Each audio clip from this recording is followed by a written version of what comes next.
ফুল ফোটে, ফুল ঝরে যায়, বলাকার মতো উড়ে চলে জীবন অজানা গন্তব্যে। কারো অপেক্ষার দিন ফুরোয়, কেউ ফিরে না কোনো দিন। হয়তো কেউ অপেক্ষা করে না কারো জন্য, কারো অপেক্ষার দিন ফুরোয় না কোনো দিন। পুতুল খেলার দিন শেষ হয়, পুতুলেরা নেচে খেলে ক্লান্ত হয়, বিভোর ঘুমায়। এভাবে হয়তো কেউ কেউ শেষ খেয়া হারায় পারাবারের এই ধরায়।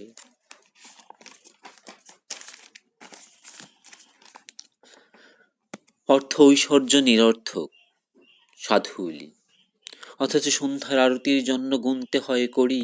গৃহহীন উদ্বাস্তু মানুষ রাস্তার অলিতে গলিতে কদাকার নিরুপায়, বেদনা কি তাহার কেউ কি তা জানিতে পায়?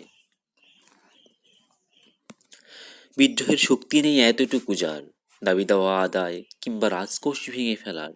তবুও তো কারো মনে ঘোর অন্ধকার নিয়ে নিয়মের সূর্য ওঠে।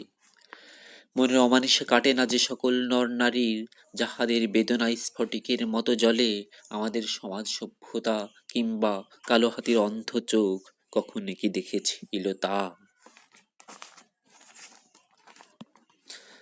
বিদ্রোহের ধ্বনি তুলে, গলে গলে তালে তালে আজ যে সভ্যতার উৎকর্ষ সাধিত হয়েছে, এই সাধিত সভ্যতায় আজ ন্যায্য অধিকার দাবি যেন পাপ। গৃহহীন মানুষের পাশে দাঁড়ানো যেন অন্যায়, অন্যায়ের বিরুদ্ধে কথা বলা মহাপাপ। কজন বলে, এমনভাবে কজন বাঁচে? দেখেছি তো সুখ পিয়াসী মানুষ সুখেই থাকে, অসুখ এলেই ধূর ছাই দৌড়ে পালাই কুঠির নীড়ের অন্ধকারে।